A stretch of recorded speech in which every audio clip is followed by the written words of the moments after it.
আবারও বেড়েছে স্বর্ণের দাম। বাংলাদেশ জুয়েলার্স অ্যাসোসিয়েশন বাজুস এক বিজ্ঞপ্তিতে জানায়, স্থানীয় বাজারে পিওর গোল্ডের মূল্য বেড়েছে। শুক্রবার ভরি প্রতি ২,২১৬ টাকা বাড়ানো হয়েছে স্বর্ণের দাম। আর নতুন দাম অনুযায়ী দেশের বাজারে ২২ ক্যারেটের এক ভরি স্বর্ণের দাম নির্ধারণ করা হয়েছে ২,৫০,১৯৩ টাকা। এছাড়া ২১ ক্যারেটের প্রতি ভরি ২,৩৮,৮২০ টাকা, ১৮ ক্যারেটের প্রতি ভরি ২,০৪,৭০৩ টাকা এবং সনাতন পদ্ধতির প্রতি ভরি স্বর্ণের দাম নির্ধারণ করা হয়েছে ১,৬৬,৭৩৭ টাকা।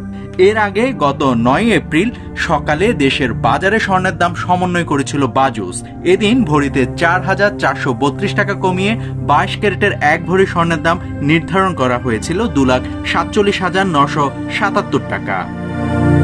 নাভিদ হাসান, সোনালী নিউজ।